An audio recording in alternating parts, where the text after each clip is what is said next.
dia a todos. Peço de novo desculpa pelo atraso, que está ficando já um atraso habitual. Tive algumas situações aí inesperadas, é comum aí para todo mundo, e teve esse pequeno atraso. Peço desculpa a todos, estou aguardando aqui a doutora Alessandra, deixa eu ver se eu consigo falar com ela. A gente estava aqui na correria. Pronto. A doutora Alessandra falou que já passou o perfume para participar da live, assim, ela vai ficar bem cheirosa. Deixa eu ver aqui como é que a gente está na situação. Pronto, está aqui já para esse assunto que muitas vezes interessa muitos pacientes. Eu vejo a preocupação frequentemente exagerada, tá? Sobre o preparo endometrial. Bom dia, Alessandra, desculpe o atraso. Imagina, aqui tá tudo nesse ritmo de festa. Tá ótimo. Aqui a gente está no ritmo de festa também, mas uma festa agitada, tá todo mundo dentro, então a gente tem uma certa correria. Estava começando a conversar um pouquinho sobre preparo endometrial, que é um tema que chama bastante atenção. Inicialmente agradecer a Alessandra aí por participar, a Alessandra que trabalhou comigo já há um bom tempo, né, Ale? Opa! E já. Cada vez crescendo mais os casos aí na região de Campinas, trabalhando junto com a gente, aí junto com a CMA, para os pacientes Campinas, Jundiaí, quem sabe um dia a gente chega mais próximo aí da região. E muito obrigado. Ale, você pode passar um pouquinho do seu currículo para a gente aí, para todo mundo? Lógico. Primeiramente, bom dia a todos. Obrigada, doutor Wellington. Já temos aí alguns anos de parceria, desde a época da residência, né? Então, eu fiz residência na USP de Ribeirão, fui aluna do Dr. Wellington na especialização em reprodução assistida. Em 2015, eu vim para Campinas e estou aí com a parceria desde os primórdios da CMA. Já estamos completando alguns anos. Ótimo, é isso mesmo. Ale, muito obrigado pela confiança de sempre. Estou aqui tentando pegar as perguntas e colocar num outro local. Deixa eu só ajeitar. E cada vez mais agora, eu acho que no comecinho a gente foi uma parceria que andou um pouco mais lenta no início, né, Ale? Porque não estava, a Alessandra também faz muitas outras coisas em ginecologia e obstetrícia, mas agora está focando mais. A gente está aqui tendo em Ribeirão hoje, um dos motivos desses problemas, umas certas quedas da energia elétrica. E aí dá umas certas falhas. Estava aqui ligado no meu computador com todas as perguntas já para eu discutir. Caiu tudo, eu perdi tudo. Eu acho que você pode colocar no grupo. Eu vou pegar o telefone aqui e eu acho que eu vou conseguir funcionar mais só com o meu telefone mesmo, porque aí ele funciona mais tranquilamente. Bom, você está com o grupo aberto aí para eu pegar as perguntas? As perguntas estão na Só um segundinho. Tá. Porque eu quero pegar as nossas perguntas para a gente falar sobre esse assunto importante, que é preparar o útero para transferir. Está caindo aqui, eu acho que eu vou colocar no meu 4G. O 4G vai estar...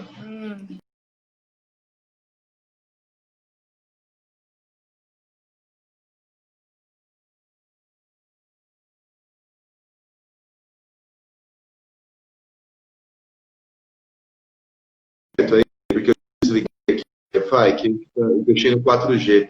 Eu queria ver se está funcionando aí. Tá tudo bem agora? Agora está dando para me ver? Tirar uma parada. Te ver, te ouvir bem, dá tudo. Ótimo. Muito obrigado. Bom, então peço desculpas aí pelos transtornos. Vamos com as perguntas que o pessoal já fez. Tá. E antes eu queria apresentar primeiro o problema em si.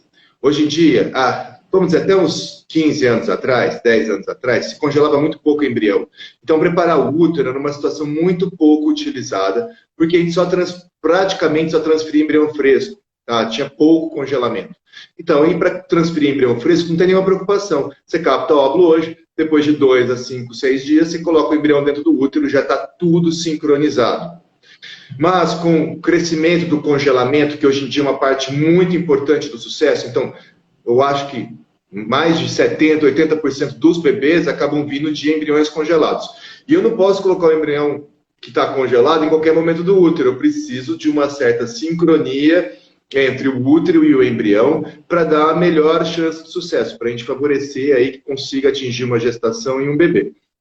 Então, com o embrião fresco, isso não é uma preocupação, mas com o embrião congelado, sim, eu preciso ter uma certa sincronia. E como é que a gente faz essa sincronia? A sincronia, eu preciso que o útero receba uns dias de estradiol, que é o hormônio produzido pelo folículo que está em crescimento, e do número de dias que o embrião viveu antes de ser congelado. Por exemplo, normalmente o embrião em estágio de blastocisto, 5 dias. Que o útero receba 5 dias de uma boa dose de progesterona antes de eu colocar o embrião dentro dele. Tá? Então, mais ou menos é isso. O embrião é produzido ficou 5 dias antes de ser congelado, e aquele útero precisa receber 5 dias de progesterona. Progesterona é o hormônio produzido a partir do momento que a pessoa ovula. Então, por isso que quando no ciclo é fresco, na hora que a gente capta os óvulos, o folículo que fica dentro do ovário, ele começa a produzir progesterona. Então, já sincroniza, não tem nenhum problema. O problema maior é quando eu estou com o embrião congelado, que aí você tem que colocar num dia específico.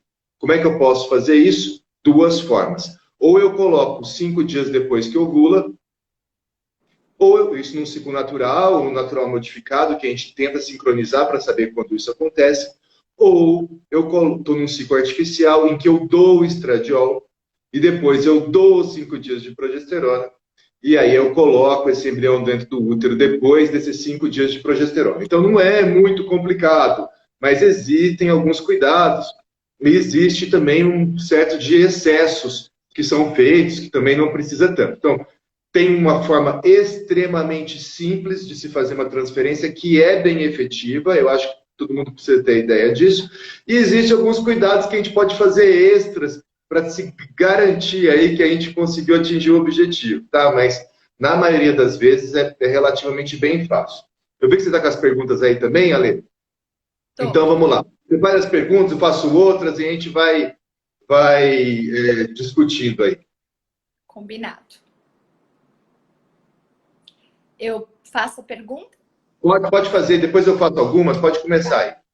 A primeira pergunta, ela é sobre a importância do ERA para uma paciente que já fez 3 transferências e ainda não engravidou. Tá bom. Assim, a minha opinião sobre o assunto e também é que o ERA ele é irrelevante para a reprodução assistida, tá? Para quem não conhece o ERA, é um teste que a gente pega um pedaço do endométrio, faz uma análise gênica de expressão, entende muito, mas não tem nenhum.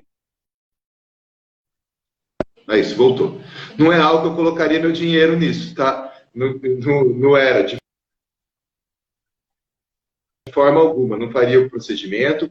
Eu nunca indiquei a realização desse procedimento, não vejo justificativa para se realizar. Tá? É algo que se vende que não teve nenhum estudo bem feito que mostrou aí benefício. Pronto. A outra pergunta eu vou te fazer, e tem até uma outra pergunta ao mesmo tempo, que é do balão, tá? Quando o endométrio está fino, a transferência é adiada. Por quê? Eu acho que essa pergunta, por que quando o endométrio está fino, a transferência é adiada? Ale, você quer comentar? Eu posso comentar um pouco aí também. Eu acho que a pessoa deve estar pensando principalmente na transferência a fresco.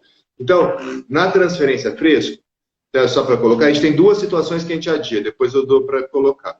3. Primeiro, se a pessoa fez uma estimulação para congelar, que ela, por exemplo, associou progesterona desde o início para não ovular. Existem situações em que a gente faz um tipo de estimulação, usa medicações que não permite transferir fresco. Eu já quero congelar, eu já faço programando congelamento, eu quero esticar aquela estimulação por algum motivo ou outro, então não dá. O segundo motivo é quando capta lá 15, 20, 30 ovos e tem risco de hiperestímulo. Tá? Essa situação também não dá para transferir fresco, porque quando a pessoa está com o ovário grande e engravida, os hormônios produzidos pela gravidez continuam estimulando o crescimento daquele ovário, então dificulta a recuperação. Se a pessoa não engravida, 8, 10 dias depois da captação, ela está novinha, menstruou, ficou normal. Se ela engravida, aquela situação se propaga. E a terceira, que a Alessandra vai colocar, por que a gente adia? Que é no caso em que o endométrio fica fino. Então, seriam essas 3 situações que a gente acaba adiando. Ale? Conforme a gente conversou, o Wellington acabou comentando sobre a avaliação do endométrio, que antigamente a gente fazia muito mais ciclo a fresco do que congelado. Várias coisas passaram a ser observadas e aí tem essa questão do endométrio fino e que a gente escuta as pessoas perguntando e o que eu faço diante disso. Nós temos alguns padrões, né? De tanto observar alguns endométrios, a gente considera mais ou menos uma curva do que é normal acontecer com a evolução desse endométrio ou não. E se de repente a gente tiver um endométrio que não atinge todos esses critérios, num primeiro momento a gente pode pensar nesse adiamento. Mudar a conduta, ver qual seria o melhor estímulo para estimular esse endométrio em um outro momento. Não necessariamente a gente sabe a causa. Às vezes é adiado por mais um tempo, não adianta ser para sempre. Eu não sei se essa pessoa perguntou nesse sentido. Acho que eu me perdi na minha explicação. Talvez um ponto seja o seguinte, existe alguma evidência que o endométrio muito fino, a taxa de gravidez pode ser mais baixa. Tá? Então, endométrios com 4, 5 milímetros. Não é tão seguro assim, não é uma diferença também muito grande. Mas, como a gente quer a melhor chance de gravidez possível, quando o endométrio está com menos que 6 milímetros, num ciclo a fresco, a gente sugere, vamos tentar o mês que vem, vamos ver se tem alguma coisa que pode ter dado errado esse mês. Então, é uma evidência que às vezes pode ter dado errado. Pode ter uma aderência dentro do útero, pode ter algum tipo de problema, ou pode ter sido uma estimulação hormonal inadequada que não promoveu aquele endométrio chegar em 6 milímetros, tá? Então, o ideal é que a gente consiga um endométrio que atinja pelo menos aí uns 6 milímetros, que seria uma espessura mínima, mostrando que está tudo dentro do esperado. Se não tiver isso, talvez valha a pena a gente pensar um pouco antes de realizar uma transferência. Eu acho que seria esse ponto aí, dos 6 milímetros. Tem paciente que a gente vê que dá para a gente tentar outras coisas e tem paciente que a gente vê que vai ser cronicamente fino e aí, nesses casos em especial, a gente acaba... Tem bebê com 4 milímetros, tá? Então, engravida com endométrio mais fino, tá? Dá para fazer o procedimento, mas, eventualmente, a gente pode ver se não foi algo errado daquele mês, alguma produção hormonal inadequada, não precisa ter tanta pressa. É algo que vale a pena a gente pensar a respeito e não transferir, não seria um padrão não usual, tá? Um endométrio menor que 6 milímetros aí para a gente considerar transferir. Então, a gente pensa um pouco a respeito. Entre as estratégias que pode fazer, pode ser simplesmente repetível, esse padrão hormonal, alguma pessoa que fala do balão. O balão é uma estratégia que a gente coloca, é um procedimento experimental, ele não tem comprovação de benefício, mas a gente vê que melhora assim, muitos pacientes com endométrio fino, depois que fazem o balão, melhora. Seja provavelmente porque ele desfaz alguma aderência de dentro do útero, pode ter úteros que têm aderência, e às vezes o endométrio não espessa porque ele está grudado à parede anterior e na posterior. Quando eu coloco o balão e estico aquilo ali, você descola uma parede da outra, e aí eventualmente pode melhorar, e pode ser também outros motivos inflamatórios. Então é um procedimento que a gente faz, experimental, só para quem tem endométrio fino. É uma estratégia, uma intervenção para pacientes com endométrio fino, que a gente vê resultado. Como a gente faz muito caro, pouquíssimas pessoas têm endométrio fino, tá? 2, 3% das pacientes têm endométrio fino. Mas aí a gente coloca um balãozinho no útero, estica, 1 minutinho, faz 3 vezes, tira o balão e fica sem. Então, você não fica com balão no útero nem nada. Vem, faz o procedimento de subsedação, a gente coloca, mas é um procedimento experimental, tá? Não tem comprovação de benefício. Aqui a gente viu benefício em alguns casos de endométrios que eram constantemente finos, a gente fez balão e ficou melhor. Então, é uma intervenção que pode ser proposta para a pessoa que tem endométrio fino. Mas só isso, e experimental ainda. Nada de... E uma intervenção que não tem um alto valor agregado também, né? No valor financeiro. Não vai comprometer o tratamento. Não é caro. É um procedimento que não tem custo elevado, não tem nada a ver com custo de era, por exemplo, assim, né? Que é comparado. Muito bom. Aqui vem uma pergunta.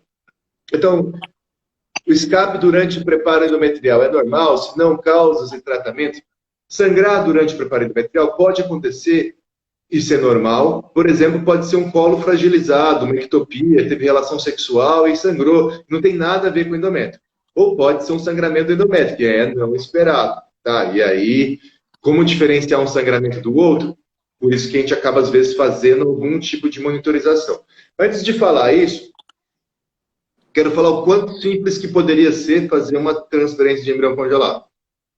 Mais simples possível.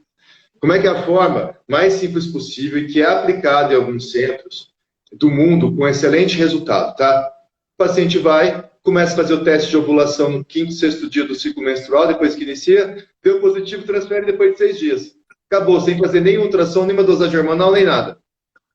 Dá muito certo, tem excelente taxa de resultado, não tem ninguém que provou que algum método seja melhor que esse. Então, pode ser simples assim. Faz teste de ovulação, deu positivo, não precisa tomar nada. 6 dias depois, faz a transferência. Então, esse é o preparo ultra simples. Não depende de ninguém, de nada, nenhum exame, nem nada. Mas, como o tratamento é caro, como os embriões são raros, são difíceis de produzir, as pessoas querem se cercar, apesar disso não ter comprovação de benefício, eu entendo o motivo de que tudo foi feito da melhor forma possível. Isso tem um lado bom, porque você checa, e tem um lado ruim, porque aumenta o custo do tratamento como um todo, fica mais complexo, tá? Então, o que a gente pode fazer? Então, eu posso fazer essa mesma coisa, mas me cercar de coisas para garantir que deu certo. Eu faço isso, tá? Porque a gente tem esse certo apego. Tanto que é bom ou não, a gente não sabe, mas eu acabo fazendo. O que é isso tudo? Bom, antes do teste dar positivo, a gente faz um ultrassom para ver se o endométrio está ficando bonito, passou dos 6 milímetros, está trilaminar, antes da pessoa ovular. Faz a dosagem hormonal para ver se ela não escapou a ovulação e até para prever quando vai ser a ovulação, o nível de progesterona ajuda aí a gente a prever quando que a pessoa vai ovular, se ele está 0,4, 0,2, 0,8, 1, dá para ajudar a prever um pouco o período que vai ovular, se está próximo, se não está. O tamanho do folículo ajuda também a gente ter uma ideia de quanto tempo que demora, vai demorar para ovular, e a gente continua acompanhando com o teste de ovulação. Então, eu me cerco aí de mais parâmetros. A dosagem da progesterona, a dosagem do estradiol, o tamanho do folículo, o padrão e a espessura do endométrio, para ter... E também a gente acaba iniciando progesterona no dia que a gente acha que a paciente vai ovular. Então, a gente também associa a progesterona, a gente suplementa para garantir o quê? Que não vai faltar progesterona, para garantir que eu não vou perder aquela ovulação, e com isso a gente perde menos meses. Porque algumas vezes só fazendo teste de ovulação não aparece carinha feliz, não dá positivo, e a pessoa não vai transferir aquele mês, acaba perdendo o mês, gera uma frustração. Então tem um lado positivo, um lado negativo. Na média eu prefiro fazer. Mas precisa? Não precisa. Daria para fazer simplesmente só com o teste de ovulação e sairia um resultado bom. Existem outras formas, que não é com teste de ovulação, é eu fazer ultrassom, acompanhar. Quando tiver um folículo grandinho, com 16 milímetros, a gente faz uma dose de HCG, um hormônio chamado choromon, ou Obidrel, alguma coisa assim. Isso faz com que a pessoa ovule em 2 dias, e eu consigo determinar o dia da ovulação. E existe o artificial. Bom, tem pessoas perguntando, qual que é o melhor dos preparos? Ale, qual que é o melhor? O melhor dos preparos sempre, na minha opinião, é o mais simples, é o que exige menos da paciente, mas pelo fato de nós estarmos em Campinas e a semear em Ribeirão, às vezes a gente esbarra numa questão de data, né? A paciente, ela às vezes prefere que seja em determinados dias da semana, então com isso a gente às vezes acaba fazendo o ciclo artificial por conta dessa dificuldade de horário. Mas se o casal tem livre disponibilidade, com certeza, ficar sem hormônio, né? Acho que descansa bastante. Eu gosto bastante do estímulo do preparo natural, que a paciente dá uma descansada do excesso de hormônios que a gente usou no período de estimulação, fica em natura. Ela deu a carinha feliz, vem, faz ultrassom no consultório, tá tudo ok, só para se certificar, a gente agenda a transferência. Mas quando não é possível, lógico, a gente tem outras maneiras de fazer isso. Certo. Eu também concordo, eu acho que o preparo natural é melhor, não precisa usar o estrogênio vai ser produzido, o estradiol, tá? O estradiol vai ser produzido pelo folículo em crescimento, então é menos medicamento que a pessoa usa, é um gasto a menos que se tem, esse medicamento normalmente se prolonga ele até 6 semanas.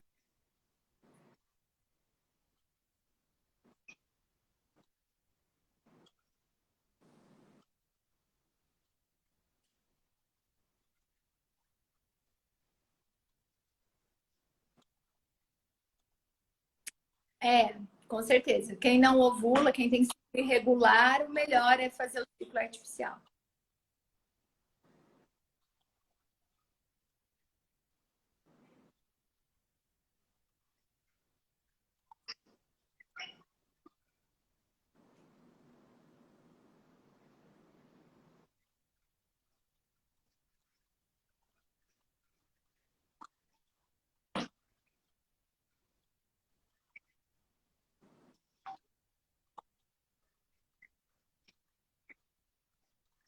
nem chegar nesses detalhes. Mas tem algumas coisas que apontam o natural ser melhor, ele acaba sendo a nossa preferência. Deu uma travada, tá sem som. Ixi, vou ver se... Eu tô te ouvindo, embora esteja tendo alguns cortes. Eu consigo ouvir, mas está tendo alguns cortes. Ah, é porque caiu aqui o sinal ficou fraco. Vamos ver se volta aqui. Eu coloquei.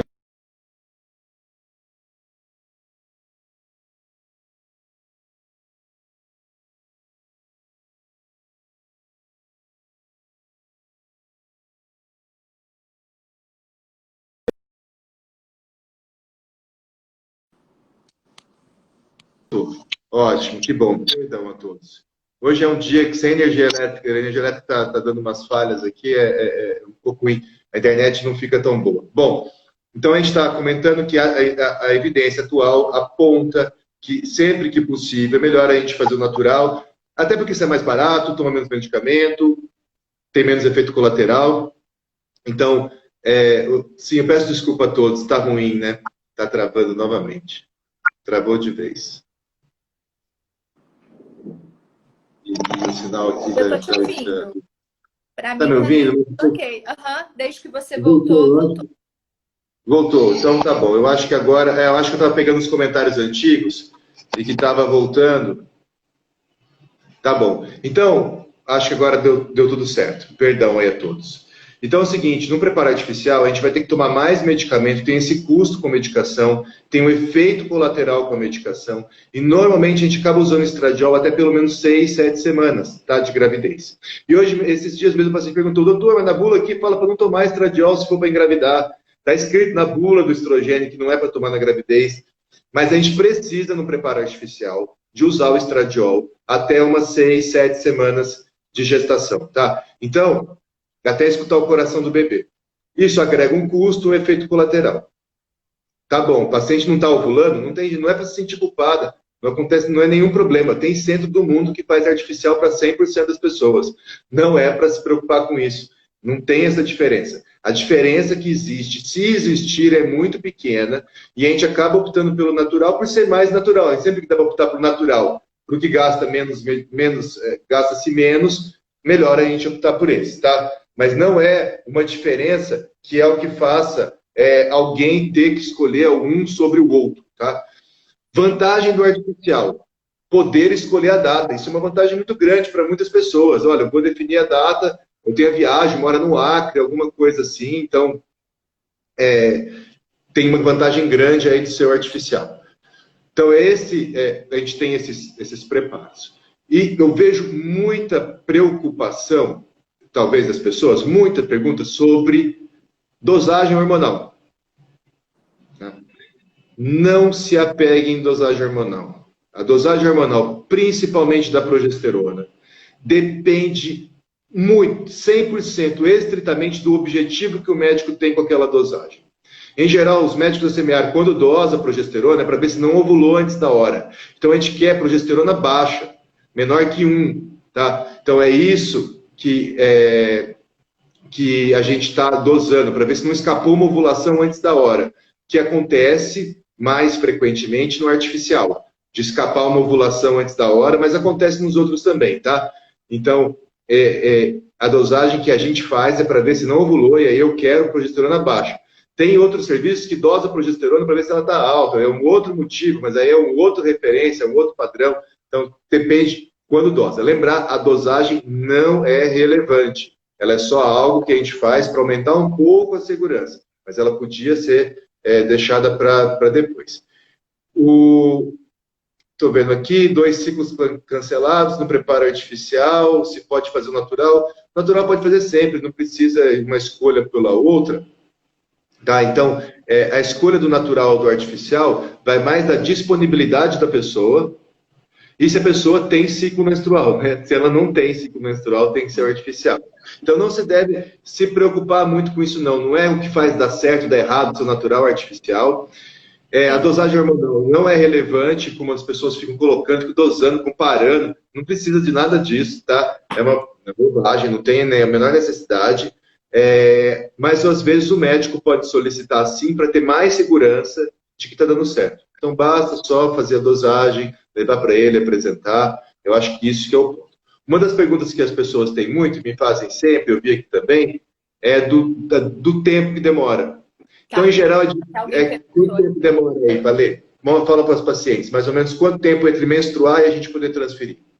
Em torno de 18, 20 dias. A gente vai usar, se for no ciclo com hormônios, a gente vai usar em torno de 10, 12 dias do estrogênio. Estando tudo ok, a gente já vai fazer o preparo para fazer a transferência em torno de 5 dias. Se for no ciclo natural, aí vai variar o tempo de ciclo da paciente, a partir da carinha feliz, em torno de 5 a 7 dias. Então, em torno de 18, 20 dias é uma média do que a gente passa para elas. Isso. Lembrar que se for um ciclo artificial, a gente pode dar uma antecipadinha, uns 15 dias, pode dar uma atrasadinha, uns 25 dias, tá? Sim. Isso também é possível. Mas o natural, aí depende muito da duração do ciclo da pessoa também. A pessoa tem ciclo de 35 dias, às vezes vai demorar mais... Carinha feliz. Vai demorar mais tempo, a carinha feliz, vai ser uns 20 e poucos dias até transferir.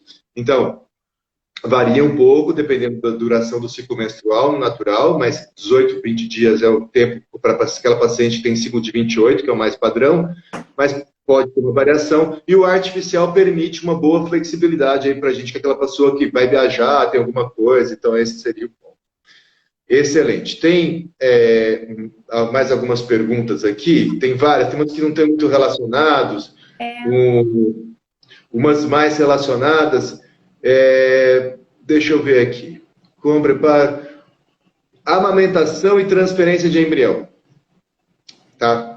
Então vamos lá, Lei, depois eu comento um pouquinho. O que você tem para comentar? Porque assim, não é tão comum isso, tá? Mas a gente tem pessoa que teve um filho, tá amamentando, quer ter outro. Tem embrião congelado do primeiro tratamento ainda, não precisa nem fazer estimulação. E aí? Quando que a gente vai poder transferir? Não teria contraindicação, né? A gente pode fazer a transferência com ela amamentando, sem nenhum problema. Nós temos, inclusive, mulheres que engravidam durante a amamentação. Então, não teria por que tirar o aleitamento nesse período. Ótimo. Então, assim, o que é um dos problemas só? Eu posso estar uma pessoa que está amamentando e está em amenorreia. Principalmente nos primeiros 6 meses, que está em amamentação exclusiva. Tá? Durante o período de amamentação exclusiva, não é bom a gente pensar em transferir. Também está muito cedo, nem 6 meses ainda está querendo transferir de novo, acabou de ganhar. É bom pelo menos a gente ter essa paciência aí dos 6 meses iniciais, em que a criança está em amamentação exclusiva, 100% da dieta dela vem da mãe. Então, nesse momento, não é bom pensar em transferir. Principalmente se for um parto cesariana, que é bom ter um intervalo pelo menos de 1 ano e meio, 2 anos entre uma cesariana e outra. Tá? Então, tem esse período aí de 6 meses que vale a pena a gente não pensar. Quando estabelece o ciclo menstrual, volta o ciclo menstrual, é o momento que já está ok. Podemos sim. A pessoa está tendo ciclo menstrual, ela está produzindo estrogênio, está produzindo progesterona, então transferir o embrião não vai fazer diferença para ela, para a amamentação. Então, daí, a partir do momento que se restabelece a menstruação em quem está amamentando, já podemos considerar a transferência embrionária, porque não vai ter nenhuma... Pode, inclusive, fazer em preparo natural, tá? Sem nem tomar hormônio. Mas não vale, na pessoa que está em amenorreia, ainda porque está amamentando exclusivo, fazer o preparo artificial para adiantar e transferir depois de 3 meses. Não vamos fazer isso, não precisa. Por quê? Porque, eventualmente, o estradiol utilizado pode prejudicar a produção de leite um pouco. E para bebê que está fazendo uso de dieta exclusiva na amamentação, pode fazer alguma diferença. Então, a gente evita aí antes dos 6 meses e, preferencialmente, quando volta a menstruação, é um sinal de que está pronto para engravidar novamente. Tá? Então, eu acho que essa é uma pergunta aí interessante, não para tantas, a maioria das pessoas está querendo ter um filho, mas para quem já tem um, esse seria aí um momento indicado. Uma das coisas que tem aqui também, que as pessoas perguntam, endometrite, heparina, probiótico, a gente tem um monte de intervenções sendo vendidas para quem transfere e não engravida. Tá? Por quê? Porque gera uma ansiedade muito grande, eu já transferi isso, aquilo, outro. Só que, infelizmente, não tem nenhuma intervenção comprovadamente efetiva, nenhuma, zero, para quem já transferiu e não conseguiu engravidar. Tudo que existe é empírico, é chutado, é um médico que acha, o outro não, é controverso. E na maioria das vezes, quando é assim, o melhor é você não se expor ao gasto nem ao risco de se fazer esse procedimento, tá? Então, isso é na média, e principalmente intervenções que sejam caras e arriscadas. Por exemplo, a heparina, que tem risco. Transferir com heparina, depois de uma gravidez nas trompas, aquilo que ia sangrar já arriscado sem usar heparina, pode levar à morte porque está utilizando heparina. Tá? Então, utilizar a heparina sem ter segurança que não tem... Lembrar que quem faz fertilização in vitro, isso também é um mito. As pessoas acham que quem faz fertilização in vitro não tem gravidez nas trompas. Sim, quem faz fertilização in vitro tem mais gravidez na trompa do que gravidez natural. Porque a trompa da pessoa que tem infertilidade é mais probabilidade de ter doença, de ter problema, de não funcionar, de não bombear para dentro do útero. Então, a gente tem uma prevalência de 2 a 3% das gestações de pós-fertilização in vitro são nas trompas, contra 1,5% das gestações naturais. Pode ser também porque a gente identifica mais, porque faz mais ultrassom depois da FIV, porque acaba vendo mais, tem fator de confusão, mas o importante é saber que pode sim ter gravidez nas trompas depois da fertilização in vitro, e se você começa a tomar heparina antes de saber onde está essa gravidez, e essa gravidez na trompa rompe em uso de heparina, o risco de morte, que já existe, fica ainda mais alto, tá? Então, é um ponto. E outras intervenções endovenosas, um monte de outras intervenções arriscadas, sem comprovação de benefício, com custos elevados, motivados principalmente para as pessoas que querem vender os procedimentos, tá? Então, tem isso também que existe muito. E aí a gente tem que tomar um pouco de cuidado com isso, tá? Nesse ponto. Não se expor demais pela... Eu entendo a ansiedade das pessoas de querer controlar o resultado e fazer dar certo, mas é igual querer acertar o número quando você joga o dado. Tem muita coisa que a gente não controla. Não dá para controlar o lado que vai cair. Tem fatores da transferência de embrião, do processo de implantação, que a gente não tem o menor controle. A gente tem um controle sobre produzir um bom embrião, fazer uma certa seleção embrionária, preparar o útero adequadamente, tá? Não vai transferir no período menstrual, não vai transferir depois de 15 dias de progesterona, mas o restante todo a gente tem muito pouco controle, infelizmente. Opa! Bom, se a gente indica probiótico, todas essas coisas que fazem um monte de centro que não tem nenhuma comprovação de benefício, tá? 2 ciclos cancelados, necessário de usar progesterona durante o preparo? Não é necessário, porque alguns médicos têm como protocolo manter primogênito até 12 semanas de gestação. Não tem necessidade, gastar mais à toa, tá? Usar estradiol, para 6 semanas não tem mais necessidade de utilizar. A progesterona, frequentemente a gente deixa até 10, 12 semanas, por precaução também, porque não precisa. Depois de 6, 7 semanas pode parar, mas pelo menos a progesterona é segura durante a gestação, é totalmente segura. O estradiol não é um medicamento considerado seguro. Se olhar na bula, vai estar falando para não usar durante a gestação. Além da medicação, o que a gente pode fazer para aumentar o endométrio? Não tem muita coisa para fazer. Eu falei, a gente tem um procedimento experimental. Eu acho que funciona, mas acho. Não posso propor para ninguém, tá? Ovo receptora, baixa reserva, 41 anos. Então, baixa reserva, não tem nenhuma particularidade no preparo. Quando a reserva é baixa demais, que o ciclo é irregular, aí a gente começa a ficar mais tendencioso para fazer o artificial para não falhar. Porque às vezes menstrua um mês, no outro não. Aí começa a perder, a gente começa a não confiar muito que vai ovular. E quando a gente não está confiando muito que a pessoa vai ovular todo mês, aí o artificial começa a ficar mais interessante. Tá? Deixa eu ver se eu tenho mais questões aqui para fazer. Apareceu dos casos de positivos com embriões congelados, se é uma impressão dessa paciente ou se realmente engravida-se mais com embriões congelados. Olha, então essa daí, obrigado, que eu já vou vendo aí. Não tem evidência de que congelamento, tem um monte de coisa que tem perguntas sem fim. Não há que o congelamento seja melhor. Já saiu recentemente um estudo mostrando que congelar todos ou transferir o primeiro a fresco, o resultado é idêntico. Não muda nada. Tá? Desde que tenha condições de transferir a fresco. Então não é pior. O que acontece só?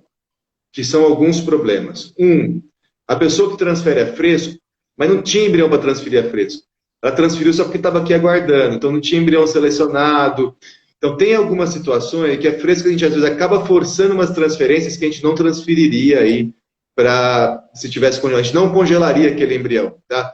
E é também um preparo endometrial adequado. Então, assim, é igual artificial e natural.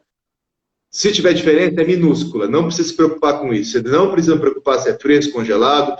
Veja a sugestão do médico, o que é melhor, se é o risco de hiperestímulo, se é porque você está com pressa e quer transferir logo tem condições. Ok, transfira, não precisa se preocupar, não está fazendo nada errado. É tudo certo. Congelar todos ou transferir fresco, vai tudo bem. Não é um problema.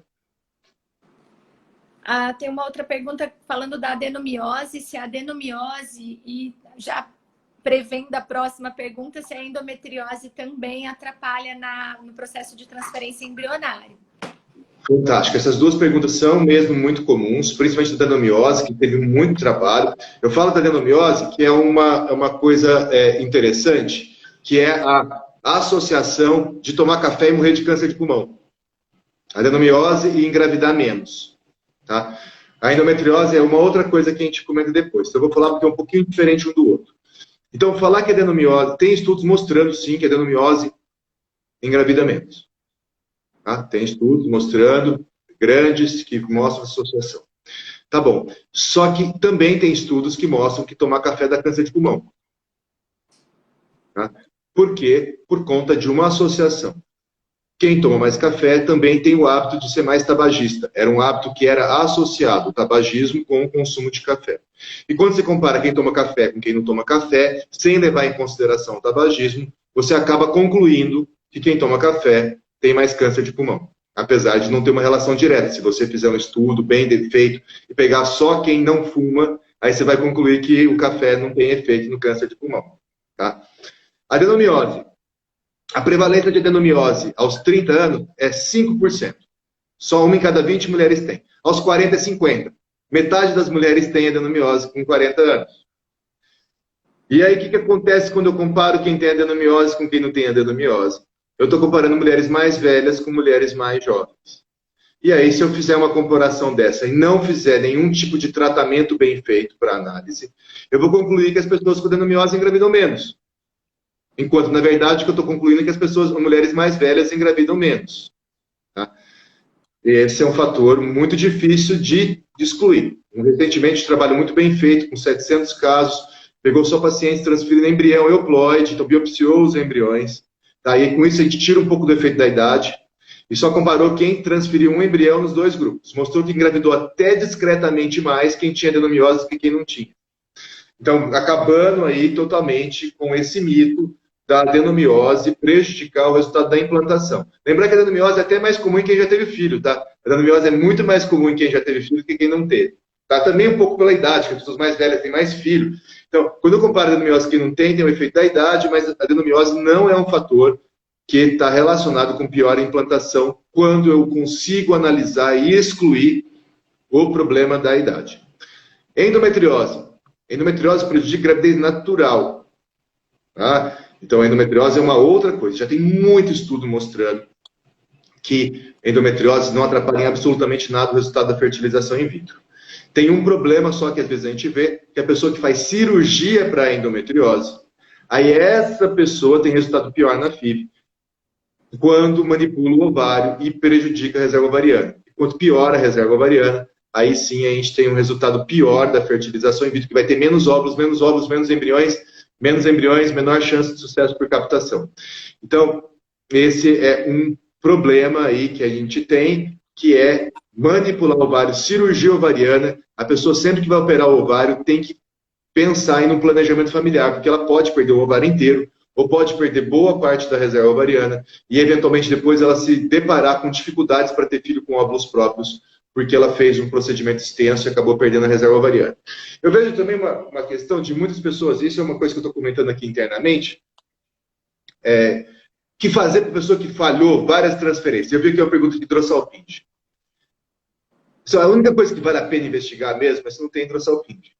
Porque a única situação de saúde que foi comprovado que o tratamento é efetivo para aumentar a chance de sucesso é a remoção da trompa dilatada. Então, se tem alguma coisa para ser investigada adequadamente, quando você transferiu alguns embriões e não conseguiu conseguir um bebê, não conseguiu atingir uma gravidez, um bebê, ou engravidou e abortou, porque a hidrossalpinge também aumenta o risco de aborto. É investigar a hidrossalpinge, que é um exame fácil, faz em qualquer clínica de radiologia, uma hidrossalpingografia. Você faz o exame, avalia se a trompa está dilatada ou não. Ou o exame de ultrassonografia bem feito, que é um exame que você vai olhar, vai analisar se as trompas estão dilatadas ou não. Então, você pode fazer com um exame de imagem, barato, simples. E aí, qual é o problema? O problema que eu vejo, a gente vê que a trompa está dilatada e a pessoa não quer tirar, fica pegada na trompa, porque se tirar a trompa não vai mais engravidar naturalmente, mas a trompa dilatada não permite a gravidez natural. Tá? Ela só atrapalha o resultado de uma transferência de embriões. Então, se tem uma coisa para se investigar adequadamente, quando se fez umas transferências e não conseguiu a gravidez, é excluir a trompa dilatada. E na presença da trompa dilatada, não ficar apegada a ela, e aceitar e fazer a remoção da forma mais rápida e tranquila e segura possível, porque isso traz sim uma grande mudança no resultado. Tá? Então seria esse o ponto aí para a gente investigar. Ale, ponto que você queria falar. O que você acha que vale a pena investigar mais? O que eu deixei passar aí? Não, disso eu acho que tá ok. Realmente a única cirurgia que a gente fala que tem benefício em se fazer é quando existe essa questão da trompa dilatada. O restante você comentou. Uma das pacientes aqui colocou que a Semear, ela apenas faz transferência de embrião congelado. Eu acho que valeria a pena a gente só colocar que não. A gente faz também transferência fresco. E cada caso é um caso. Ela provavelmente vai avaliar junto do médico qual seria o melhor tratamento para ela, mas que nós fazemos também a fresco. É que às vezes não temos condições de fazer a fresco. Tem até uma estimulação específica, mas lembrar que vale a pena pensar em transferência fresco mais para quem tem uma reserva normal, nem baixa, nem alta. Por que não vale a pena transferir fresco quando a reserva é baixa? Quando a reserva é baixa, para a gente conseguir o melhor resultado, frequentemente a gente tem que usar uma dose mais alta de clomifeno, depende mais de agentes orais que deixam o endométrio fino. Com isso eu consigo produzir embriões de forma mais eficiente. Eu gasto menos com medicação, o tratamento fica mais simples, eu consigo uma boa resposta sem gastar muito na estimulação ovariana e também porque frequentemente quando a reserva é baixa a gente não consegue produzir 1, 2 embriões de boa qualidade para transferir. Aí já era a frustração da pessoa que não formou embrião, ficou aqui esperando para transferir, não teve embrião para transferir, então fica ruim. Então quando a reserva é baixa, não pense em transferir fresco. É muita frustração, pode dar muita frustração e não permite a gente utilizar os medicamentos adequados que permitam produzir um embrião com menor custo e menos injeções possíveis, tá? Então esse é o motivo para não pensar em fresco quando a reserva é baixa. Quando a reserva é alta, não dá porque tem risco de peritimo. Vai captar 30 óvulos e aí acaba não valendo a pena. Então, o que vale mais a situação é quando a reserva é normal, é intermediária, que a gente vai captar ali em torno de 10, 15 óvulos, e aí com isso aí nessa situação, me parece fazer mais sentido pensar na transferência fresco, tá? Seria o momento. Eu acho que esse aqui é o ponto. Tem alguma outra coisa aí, Ale? Aí mais ou menos isso mesmo. Mais ou menos isso. Algumas pessoas perguntaram sobre o hormônio da tireoide, quanto que deveria estar. Até mês passado, eu tive um problema com o endócrino, porque às vezes eles não levam em conta o que a gente leva em conta, enfim. Daí a gente bateu uma conversa, assim, decidimos com a paciente o que ela queria fazer e nós ficamos sem intervir na tireoide, que estava um pouquinho elevada. Ótimo. Então, pensando, se alguém quer colocar, a conduta atual do ATA, do American Thyroid Association, é a gente corrigir quando o TSH está maior que 4. Tá? Com TSH menor que 4, não há necessidade de intervenção, então é usual. Mas, olha, a gente já fez até trabalho, até pessoas maior que 4 engravida da mesma coisa, mas é ideal, é mais prudente a gente estar com uma função tiroidiana normal antes da transferência. Mas não é isso que faz dar certo ou errado, tá? Engravida igual. É que às vezes descompensa, tem algum ou outro resultado obstétrico menos adequado, mas não é isso que faz engravidar ou não engravidar, tá? Não precisa se preocupar com isso, não é isso que faz a diferença. Então, é isso. Uma outra coisa que eu vejo aqui, que eu estou vendo alguns comentários, é sobre pólipo endometrial. Pólipo endometrial é um ponto bem complicado. que você tem aí? Depois eu falo um pouquinho sobre minha impressão sobre pólipo endometrial. Então, porque às vezes estou lá preparando o útero para transferência e vem no laudo. Pólipo endometrial. Tem um monte de coisa que a gente pode falar sobre isso. Nem tem tanto tempo para falar. Mas o que você gostaria de falar aí, Ale? Bom, é aquela situação de penumbra. Quando tem um pólipo endometrial, a paciente tentando engravidar e entrando dentro de um tratamento, vai pagar para fazer um tratamento, eu ainda opto por fazer a retirada do pólipo. Embora a gente já tenha um estudo que mostrou que não teria a necessidade de se fazer essa retirada. Como a gente ainda está nessa fase de mudança entre fazer e não fazer, eu converso com a paciente. Olha, nós temos agora a opção de fazer, a opção de não fazer, o que você vai se sentir mais confortável. A grande maioria das pacientes optam por fazer a retirada do pólipo antes de seguir adiante, porque depois, qualquer coisa que acontecer, a unha encravou na gravidez é por conta do pólipo, então a gente já tira o mal pela raiz. Na medicina, dentro da reprodução assistida, a gente tem muitas condutas que acabam esbarrando nessa questão, né? A gente está olhando algo que, se a gente fosse engravidar naturalmente, a gente não estaria olhando, provavelmente, a questão das vitaminas e etc., a própria questão da tireoide, o endométrio agora esbarra nisso, mas nós já sabemos que não existe o benefício de ser retirado, mas a gente divide isso com o paciente. Isso. Então, é basicamente isso mesmo. Não existe comprovação do benefício da remoção. Não é uma coisa que preocupa. E, frequentemente, tem diagnóstico errado também, que é um outro problema. Que fala que tem pólipos, na verdade, é só uma dobrinha no endométrio, não é um pólipo de fato. Aí acaba se perdendo um mês. Porque, assim, quando você vai tentar remover o pólipo, você perde um mês, tem um custo, tem algumas questões envolvidas, tá? E tem também o interesse de quem faz o procedimento, de falar que o procedimento é bom, porque tem um interesse financeiro envolvido. Então, a gente tem que pensar nessa situação como um todo. E eu faço a mesma coisa, eu divido. Tá? É dividir com a pessoa. Não sabemos se tirar pólipo tem alguma vantagem ou não. Esteroscopia para fazer investigar, comprovadamente já é comprovado que não melhora o resultado do procedimento. Você fica fazendo esteroscopia para todo mundo. Isso já tem estudos bem feitos, com 800 pessoas, 2 estudos, inclusive. O Trophy e o Insight, que foram publicados em 2015, 2016, mostraram claramente a falta de benefício dessa intervenção, então não precisa se preocupar com isso. E o preparo, então, é voltar. Vamos voltar. Funciona bem, fazer só teste de ovulação e transferir 6 dias depois, sem fazer nenhuma dosagem, sem tomar nada, dá o mesmo resultado. Tá? E aí você não vai saber se tem pólipo, endometrite, então funciona tão bem quanto, tem centro que faz só assim. A gente pode fazer algumas coisas que são opcionais para tentar melhorar o resultado, para não ficar com nenhuma dúvida de que a gente conseguiu atingir o nosso objetivo, que era colocar o embrião depois de 5 dias de ação de progesterona. Tá? Então, a gente pode se cercar para conseguir esse objetivo, mas isso não é tão relevante assim. Tá? Dá para fazer sem. Tem umas perguntas aqui de outras áreas, né? Transferência de embrião. Após a retirada do hidrosalpingo, essa aqui é uma pergunta relacionada com transferência. Quanto tempo que pode transferir, Ale? A partir do momento que o médico liberar, não há necessidade de fazer grandes pausas após o procedimento. Se eu for a médica, eu libero de imediato. Sim, transferir no mesmo mês. A convalescência cirúrgica está liberada. Próximo ciclo, estamos aí. É batendo mesmo, né? Então, você menstruou, tirou a trompa, continua preparado o útero para transferir naquele mês, não precisa nem esperar o mês seguinte, tá? Então não tem. Eventualmente, se você fez lá no 14º dia do ciclo, vai transferir no 19º, eu ficaria preocupado, muito próximo, tá? Mas se fez a remoção da trompa até o 5º, 6º, 7º dia do ciclo menstrual, dá para transferir até dentro do mesmo ciclo, não precisa nem ficar aguardando o ciclo seguinte. Então, não tem essa necessidade aí de esperar, não.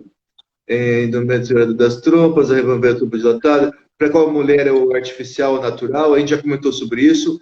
Natural, sempre que a pessoa menstrua e não tem tanta rigidez no dia que pode vir aqui, tá? Então, esse que é o ponto. Endométrio pode piorar, endometriose, adenomiose. Necessário usar progesterona durante preparo? A gente respondeu que não. Medicação para engrossar o endométrio não tem, tá? Não precisa tomar medicação nenhuma. Quem faz o endométrio ficar mais espesso é a ação do estradiol e não precisa ser níveis altos. O nível natural é suficiente. Então, o endométrio super bonito com o natural, até mais que com o artificial. Falhas de implantação com o mesmo preparo, não adianta mudar o preparo, tem que pensar em outra coisa. Às vezes é o embrião, às vezes é a trompa dilatada, então não é o preparo. O preparo não é o que vai fazer engravidar ou não engravidar, o tipo dele. Ele tem que ser só executado de uma forma adequada. Se o endométrio é bom, poucos óvulos, pode transferir aqui? Essa é uma pergunta uma pergunta interessante para a gente fazer. Vale a pena transferir em D2, D3, para não correr o risco de ficar sem embrião no D5? Eu tenho minha opinião. Ai, aí, Ale, a sua. Em casos específicos, eu optei por fazer a transferência, né? Pacientes com baixa reserva, com uma formação de embrião pequena, né? Normalmente a gente fala aí de um embrião que está na possibilidade de ser feito. Esses casos, normalmente, eu opto por fazer a transferência em D3 com um casal ciente de que não é o nosso melhor. Lógico, se o casal falar, não, a gente só quer mesmo o que é aquilo que tem mais certeza e vai me dar mais garantia, aí a gente não faz. Mas se o casal concordar, eu já tive alguns casos de baixa reserva, com baixa formação de embrião, que nós transferimos em D3 e tudo bem, o casal topou. Nesse caso, eles não tiveram um positivo. Tá. Mas assim, eventualmente pode ter um positivo. O embrião bom se transferir no D1, vai engravidar, tá? Não tem problema, não tem que esperar. O embrião não melhora. Mas qual que é o problema? De D5 que também não engravida. Também não engravida. E aí, qual que é o problema? Por que a gente faz isso? Por que a gente deixa para o quinto dia? Primeiro, a gente tem que ter um laboratório de qualidade que eu confio que o embrião que não vai desenvolver no laboratório, quase seguro que ele não ia desenvolver no útero. Então, a vantagem da gente deixar ele 5 dias no laboratório é que se ele não desenvolver no laboratório, eu não transfiro e não gera aquela expectativa de gravidez e a frustração. Tá? Então, a vantagem de deixar mais dias no laboratório é justamente não transferir.